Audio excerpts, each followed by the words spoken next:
Hi folks, we're going to begin our talk on Washington Irving's The Legend of Sleepy Hollow here at the house where he stayed for about 8 weeks in 1809. Washington Irving came up to stay at this house with his friend William Van Ness after Irving's fiancee died. And while here, as a sort of tonic for his spirits, he would walk around the countryside, and he met several characters, real people who he based several of the characters on in Legend of Sleepy Hollow. Now I want to just talk a little bit about the world he would have encountered here as a guest of the Van Ness family. The Van Nesses were descended from the Dutch, hence the name Van. But Kinderhook village, where we'll end our time together, was on the main route from Albany to New York, so it was a straight shot for Irving to get here up the old post road. But it was still a pretty sleepy place, still very, very Dutch. Now you have to remember the Hudson Valley, unlike Massachusetts or Virginia or other parts of the country, was settled by the Dutch. In 1809, when Irving was here, people still spoke Dutch here in the village of Kinderhook. They also spoke English, but there were still sermons being given in the Dutch Reformed Church in Dutch. Also in 1809, maybe as many as 1 out of 4 or 1 out of 5 families in the town of Kinderhook owned slaves. So it's still what we might consider a very primitive world, where people were still owning other people without a second thought. Now, in his travels around the countryside, Irving met Jesse Merwin, who became Ichabod Crane, and Katrina Van Allen, who likely became Katrina Van Tassel in the story. But more about that in a little bit. We've moved up the road just a little bit from the big yellow house, and we're at the Lucas Van Allen house, which was built in 1737. So this house was 72 years old. This was an old house when Washington Irving was here in 1809, and he would have been very familiar with this house and the people in it. Just up the road a little bit from the Van Ness house where he was staying in 1809, and it would have been on his route into the village of Kinderhook. And this is the house where Katrina Van Allen lived at the time. And it is possible that she is the person on whom Katrina Van Tassel is based. But before we get into Katrina Van Tassel a little bit, let's take a walk up to the house and get a little closer to it. So we've moved up here to the stoop of the Van Allen house. That is the Dutch word for porch, I think. And let's talk about Katrina Van Tassel from The Legend of Sleepy Hollow. She doesn't, I don't think she gets a single line in the whole story. We don't get to see too much of her. But in a lot of ways, Katrina is the puppet master, or puppet mistress in this case, of the core of the story.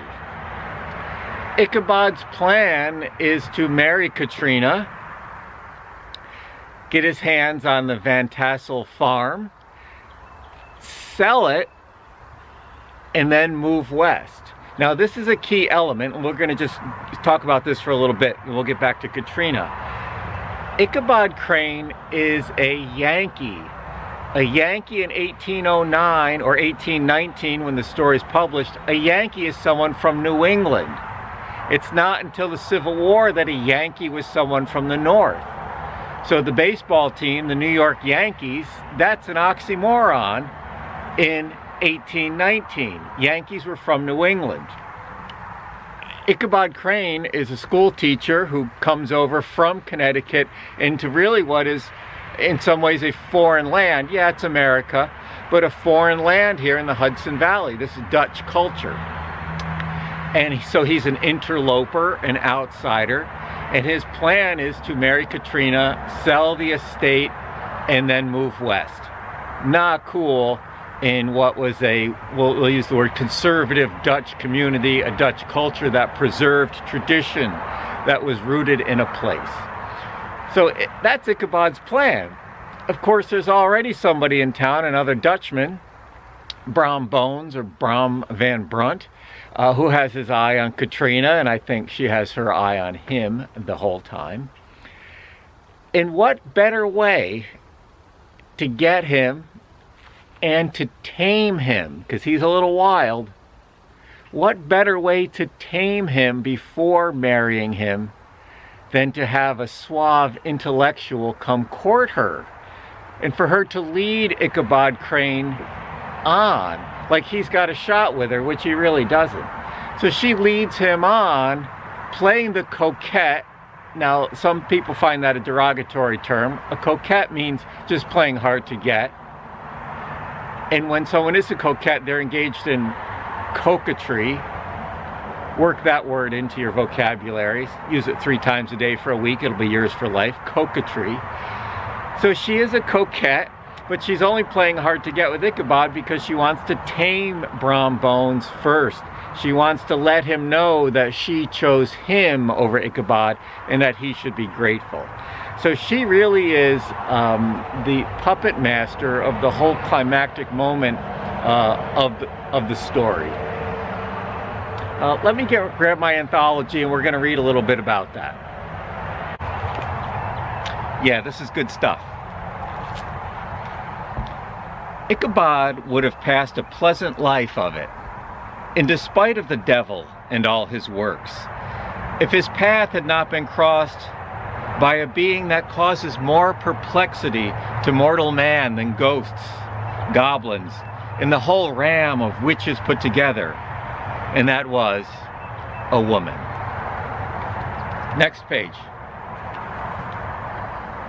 She was a blossoming lass of fresh 18, plump as a partridge, ripe and melting and rosy-cheeked as one of her father's peaches, and universally famed, not merely for her beauty, but her vast expectations.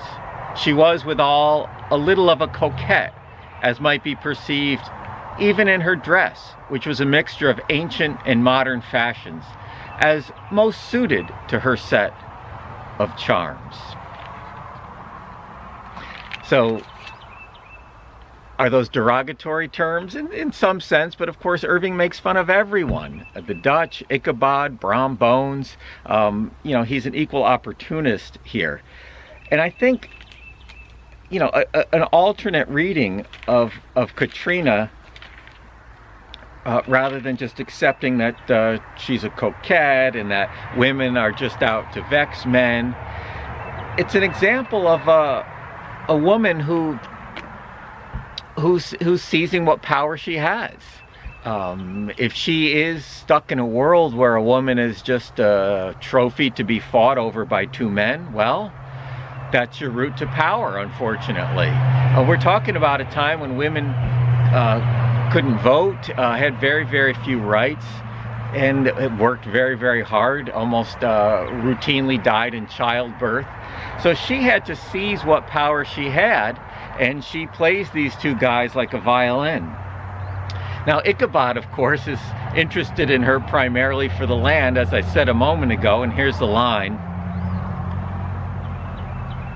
His heart yearned after the damsel, who was to inherit these domains, and his imagination expanded with the idea, how they might be readily turned into cash, and the money invested in immense tracts of wild land and shingle palaces in the wilderness, Kentucky, Tennessee, or the Lord knows where. Again, the Dutch, once they settled here in the Hudson Valley, were not people who traveled far and wide afterward. They settled in and spent a long time on one property, generation after generation. So I'm quite fond of Katrina Van Tassel. I think she uses what she has. I think she plays these 2 guys for all they're worth. She does her best to tame Bram Bones before she goes off and marries him. And she uses Ichabod almost as much as he planned to use her. So here's to you, Katrina Van Tassel.